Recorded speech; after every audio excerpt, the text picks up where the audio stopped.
Assalamu alaikum, dear aspirants. I hope you all are doing good.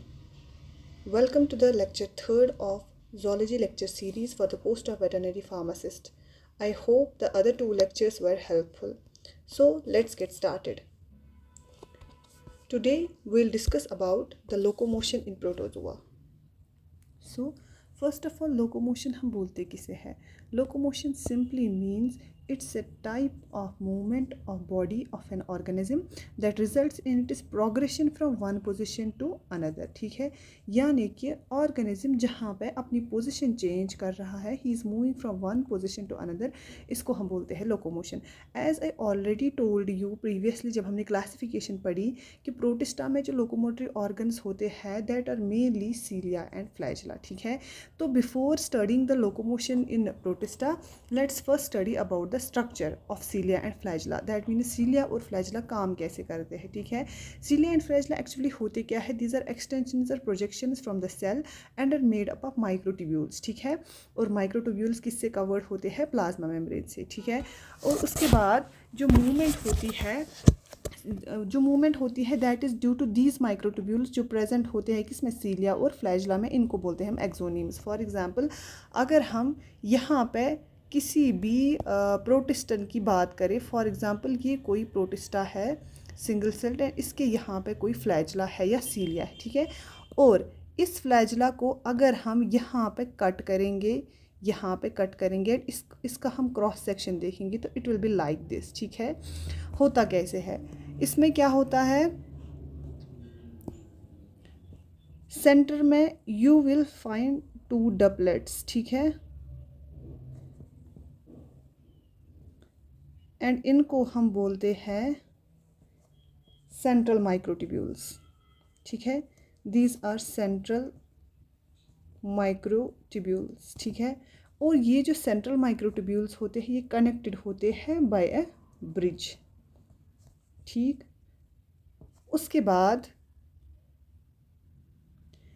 जो ये central microtubule है it is surrounded by 9 microtubules. लेकिन यहाँ पे ये जो 9 माइक्रोट्यूब्यूल्स है ये क्या होते हैं? पेयर्स में होते हैं. ठीक है, एक कंप्लीट होता है and the second one is incomplete. ठीक है, तो इस यहाँ जो माइक्रोट्यूब्यूल्स का अरेंजमेंट है हम इसको बोलते हैं 9+2 अरेंजमेंट. ठीक है, 9 माइक्रोट्यूब्यूल्स पेरिफेरी पे होते हैं एंड 2 कंप्लीट माइक्रोट्यूब्यूल्स बीच में होते हैं जिसको हम सेंट्रल माइक्रोट्यूब्यूल्स बोलते हैं. ठीक है, उसके बाद इनके बीच में जो ये स्पाइक्स हम देख रहे हैं which are use to join peripheral microtubules with the central microtubule, these are called as radial spikes या radial spokes. ठीक है, these are called as radial spokes जो पेरिफेरी माइक्रोट्यूब्यूल्स को ज्वाइन करते हैं सेंट्रल माइक्रोट्यूब्यूल के साथ. ठीक है, उसके बाद अगर हम यहाँ पे देखें ये जो 2 माइक्रोट्यूब्यूल्स है ये जो पेयर होता है यहाँ पे एक प्रोटीन प्रेजेंट होता है जिसको हम बोलते हैं डाइनिन प्रोटीन. ठीक है, डाइनिन प्रोटीन का काम है it joins the doublets and this whole structure it's called as axoneme. ठीक है, this is the structure of सीलिया और फ्लैजला. सीलिया एंड फ्लैजला के जो स्ट्रक्चर है, जो इसका लोकोमोटरी स्ट्रक्चर है इसको हम बोलते हैं एक्सोनीम. बीच में 2 कंप्लीट माइक्रोट्यूब्यूल्स होते हैं which are connected by the bridge जिनको हम सेंट्रल माइक्रोट्यूब्यूल्स बोलते हैं. It's covered by a sheath. ठीक है, उसके बाद पेरिफेरी में 9 माइक्रोट्यूब्यूल्स होते हैं, 9 pairs of microtubules where one is complete and another one is incomplete इसको हम 9+2 अरेंजमेंट बोलते हैं. ठीक है, and the connection between the periphery microtubules and the central microtubules that's called as radial spokes. उसके बाद ये जो डबलेट्स है माइक्रोट्यूब्यूल्स के इनको ज्वाइन करने के लिए एक प्रोटीन होता है दैट्स कॉल्ड एज डायनिन. ठीक है, so we can say that microtubules are present in doublets जिसमें एक कंप्लीट होता है and other is incomplete, and इसी अरेंजमेंट को हम बोलते हैं 9+2 अरेंजमेंट, ठीक है। उसके बाद प्रोटीन डाइनिन जो है it joints these doublets, and जो डाइनिन है इसकी फंक्शनिंग क्या होती है, इसमें क्या होती है ATPase एक्टिविटी।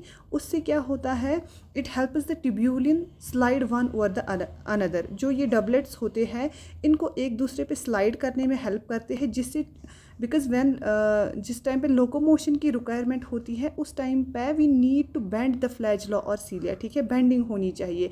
और वो जो बेंडिंग है, ठीक है, that is assisted by the ATPase activity of the protein dynein. I hope this is clear to you. Now let's discuss about the types of locomotion in protozoa. Protozoa में mainly 4 तरीके की locomotion होती है। Number 1 is ciliary movement, number 2 is flagellar movement, number 2 is flagellar movement, number 3 is metabolic movement,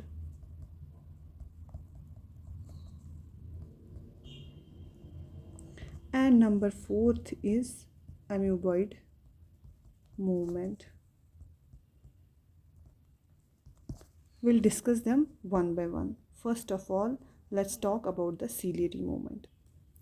ciliary movement की बात करें तो it's exhibited by the members of Ciliata like as paramecium, ठीक है।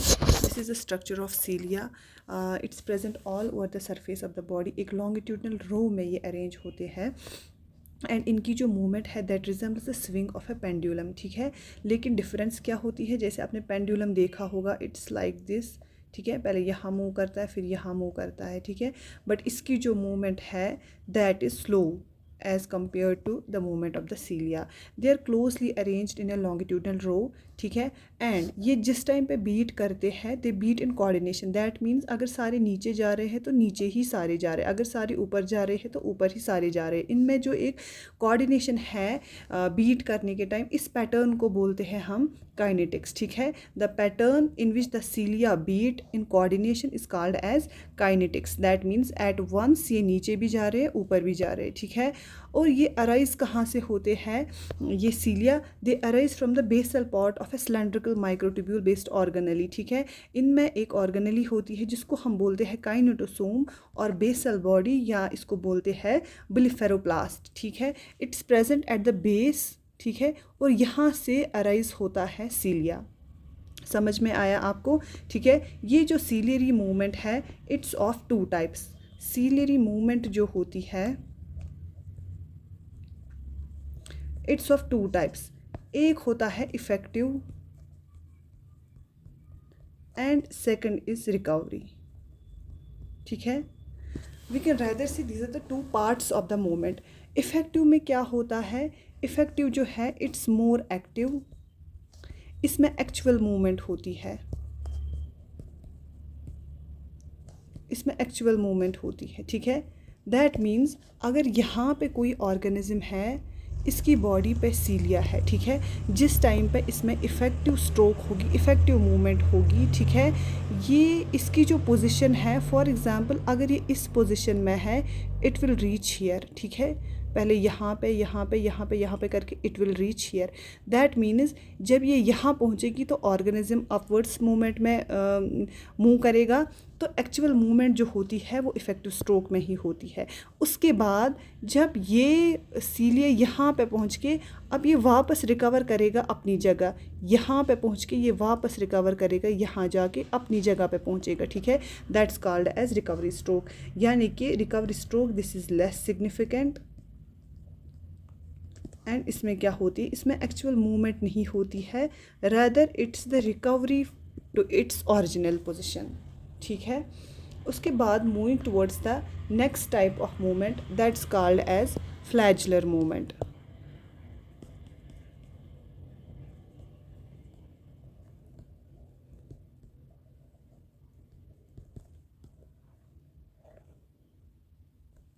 That's called as flagellar movement, ठीक है। Flagellar movement में क्या होता है, in flagellar movement the locomotory organ is flagella, locomotory organ is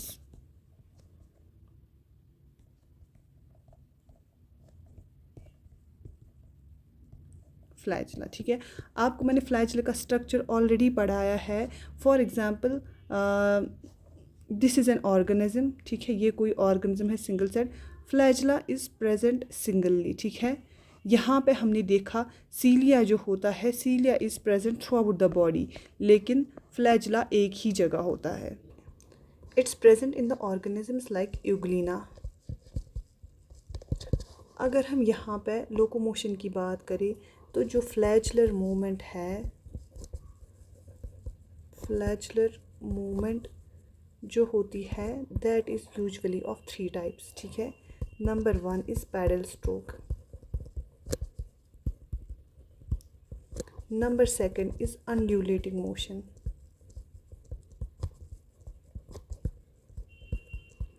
and number 3 is simple conical gyration, simple conical gyration, ठीक है। ये 3 तरह की मूवमेंट है जो होती है with the help of flagella, okay. अगर हम पहले मूवमेंट की बात करें पैडल स्ट्रोक, तो इसमें भी अगेन 2 स्ट्रोक्स होती है, जैसे हमने ऊपर सीलिया में पढ़ी, effective stroke, effective stroke and recovery stroke. Recovery stroke. Let's understand what does effective stroke and recovery stroke mean, ठीक है। अगर हम यहाँ पे बात करें, for example this is an organism and इसके पास ये एक फ्लैजला है, ठीक है। तो ड्यूरिंग मूवमेंट ये जो फ्लैजला है पहले ये इस पोजीशन पे आएगा, उसके बाद यहाँ आएगा, उसके बाद यहाँ आएगा, उसके बाद यहाँ आएगा, ठीक है। Let's assume this is position 1, 2, 3, 4 and 5, okay, ठीक है। तो ये जो पोजीशन है जहाँ पे ये फ्लैजला पोजीशन नंबर दिस से 1 से आ रहा है 5 तक, दैट मीन्स स्ट्रोक किस ओर है, डाउनवर्ड, ठीक है। तो इफेक्टिव स्ट्रोक की डायरेक्शन क्या होती है, इट इज़ डाउन स्ट्रोक, ठीक है, इट्स डाउन स्ट्रोक। एंड जो फ्लैजला है यहाँ पे जब ये डाउन स्ट्रोक मूवमेंट में आता है तो एक्चुअल लोकोमोशन टेक्स प्लेस, ठीक है। तो क्या होती है, मूवमेंट होती है।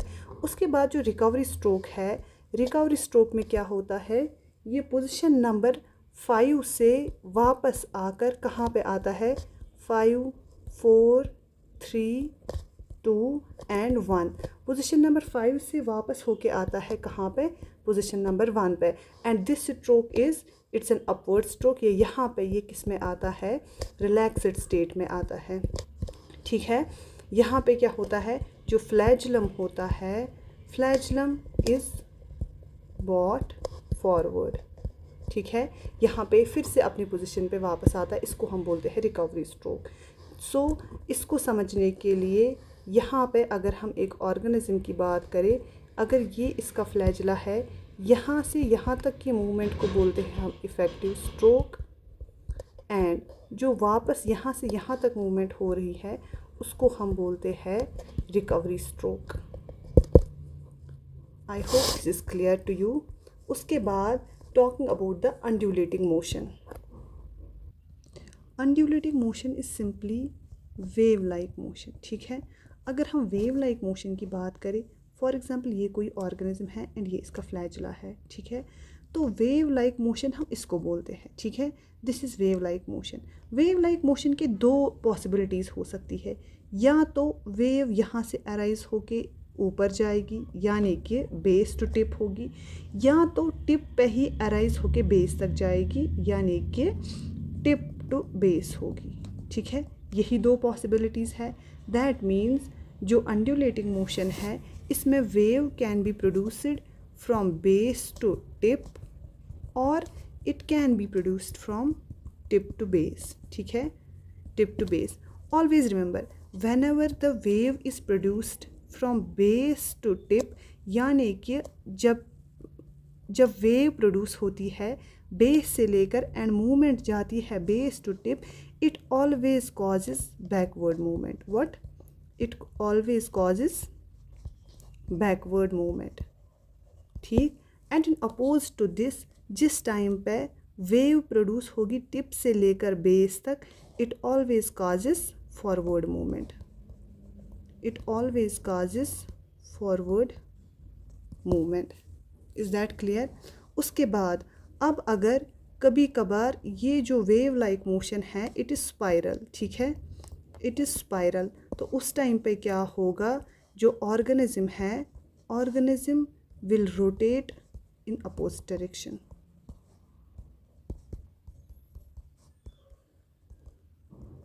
इन अपोजिट डायरेक्शन, ठीक है। उसके बाद let's talk about simple conical gyration. Simple conical gyration it simply means the screw like movement of flagella, ठीक है, screw like movement of flagella, okay. And इससे क्या होता है, जिस टाइम पे मूवमेंट स्क्रिव लाइक होगी animal will always it move forward, ठीक है।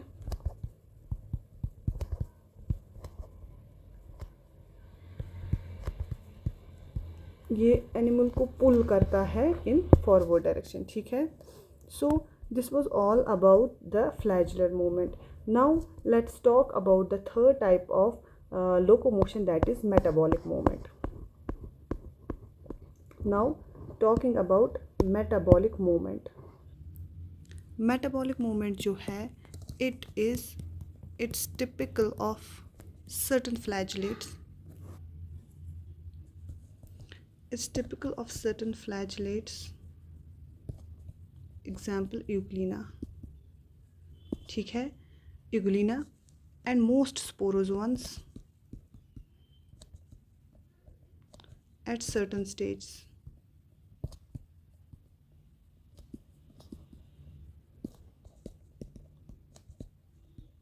of their life cycle.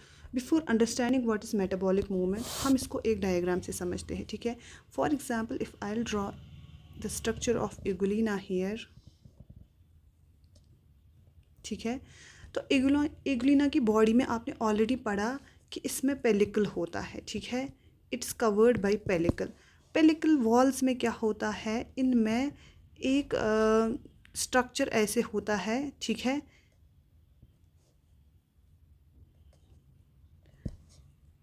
It's covered by this structure, जो ऐसे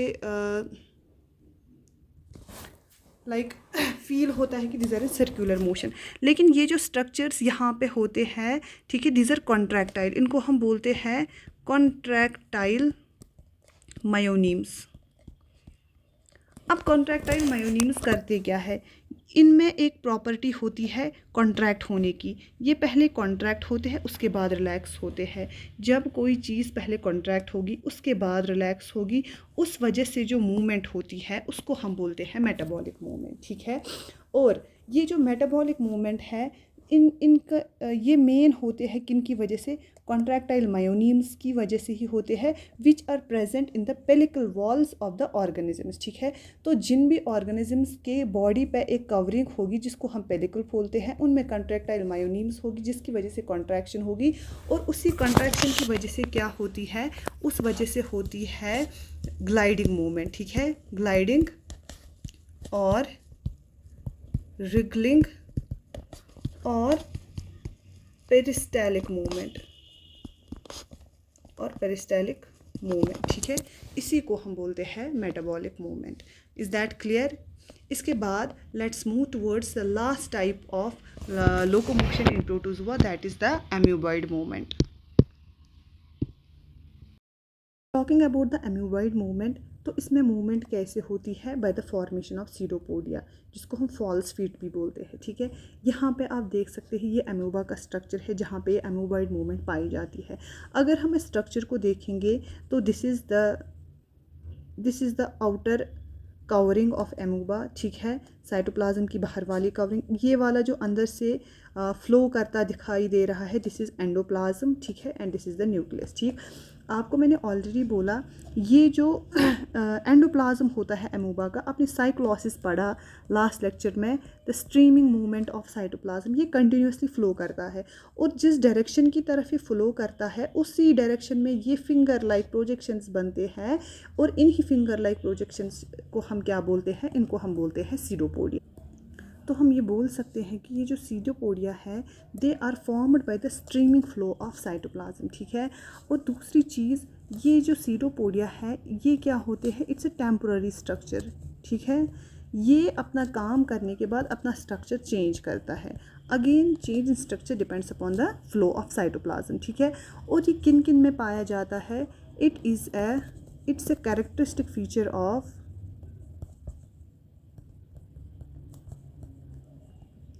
किन में पाया जाता है।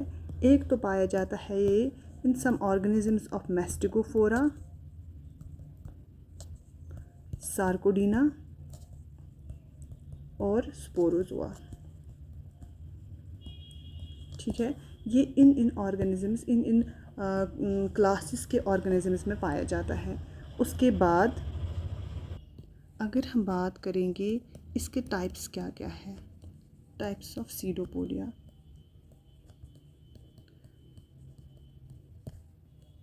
इसके जो मेनली है, इट्स मेनली ऑफ 4 टाइप्स, ठीक है।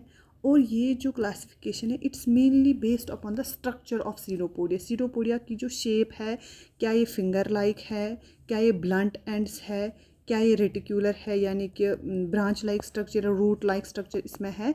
इसी बेसिस पे सीडोपोडिया को क्लासीफाई किया गया है। इसके मेनली 4 टाइप्स है, लोबोपोडिया,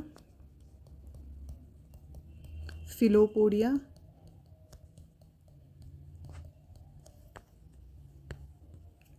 राइजोपोडिया एंड एक्सोपोडिया, ठीक है। Rhizopodia is also called as reticulopodia. कुछ ऑर्गेनिज्म में जो राइजोपोडिया होता है that is named by reticulopodia और मिक्सोपोडिया, ठीक। And axopodia is also called as actinopodia. हम थोड़ा बहुत ब्रीफली इनमें पढ़ेंगे कि इनके कैरेक्टरिस्टिक्स क्या है। We don't need to go deep into the details, ठीक है। अगर हम शेप की बात करें तो जो लोबोपोडिया है इसकी जो शेप है किसकी, सीडोपोडिया की, वो ब्लंट फिंगर लाइक होती है, that is blunt finger like, जैसे कि आपने ऊपर देखा एमोबा में, जो मैंने यहाँ पे आपको स्ट्रक्चर में दिखाया, ठीक है। ये फिंगर लाइक प्रोजेक्शंस है, ठीक है। तो इसको बोलते हैं हम लोबोपोडिया, ठीक है। इसमें क्या मूवमेंट इसमें स्लो होती है, स्लो क्रॉलिंग मूवमेंट होती है, ओके। इसमें सबसे इम्पॉर्टेंट है इसकी एग्जाम्पल्स, ठीक है।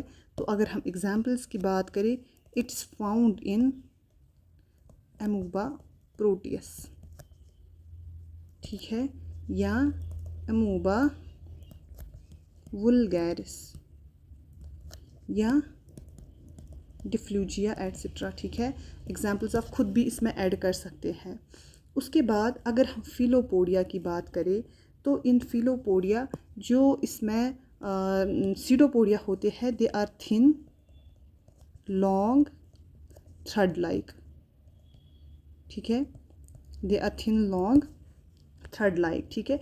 इनमें क्या होता है, इनमें जो स्ट्रक्चर होता है इसमें अंदर वाला जो साइटोप्लाज्म है, साइटोप्लाज्म डजंट फ्लो, ठीक है। ये इसी वजह से इसमें जो मूवमेंट होती है, movement is less active. Example, अगर हम इसमें एग्जाम्पल की बात देखेंगे, ठीक है, दैट इज़ एम्यूबा रेडियोसा और यूग्लिफा, ठीक है। हो गया फ्लोपोडिया। उसके बाद अगर हम राइजोपोडिया की बात करें तो इसमें जो सीडोपोडिया होता है that is branched and has root like network, ठीक है, रूट लाइक नेटवर्क। इसमें जो एग्जाम्पल्स अगर हम देखेंगे, एग्जाम्पल है foraminifera, one of the most important examples, ठीक है, क्वेश्चंस आते हैं यहाँ से। फोरामिनिफेरा में जो सीडोपोडिया पाया जाता है, ठीक है, दैट इज़ राइजोपोडिया। इसको पर्टिकुलरली इसमें फोरामिनिफेरा में जो सीडोपोडिया पाया जाता है दैट्स कॉल्ड एज रेटिकुलोपोडिया, ठीक है, क्लियर है। अगेन इट्स यूज्ड फॉर, किस लिए यूज़ होता है, फीडिंग के लिए या मूवमेंट के लिए। उसके बाद मूविंग टू एक्सोपोडिया, ठीक है। एक्सोपोडिया में जो सीडोपोडिया होते हैं, ठीक है, दैट आर स्टिफ, स्टिफ होते हैं, सख्त होते हैं, नीडल लाइक। ओके, ये भी बहुत ज़्यादा स्लो होते हैं। एग्जाम्पल की अगर हम बात करें तो it's mainly found in actinophrys, actinophrys. I hope यहाँ तक आपको क्लियर है। Also one more example that is heliozoida. इनको हम बोलते हैं हेलिजोइडा को सन ऑर्गेनिजम्स। कभी कभी क्वेश्चन आ सकता है कि सन ऑर्गेनिजम्स जो है या हेलिजोइडा जिनको बोलते हैं, उनमें किस टाइप का सीडोपोडिया पाया जाता है, तो that is axopodia. I hope this topic is clear to you. अगर आपको समझ आया है प्लीज़ लाइक दिस वीडियो, इसको शेयर करें, कमेंट करें। नोट्स आपको मैं प्रोवाइड करूँगी इन व्हाट्सएप ग्रुप या Telegram channel. I hope this topic is clear. Thank you.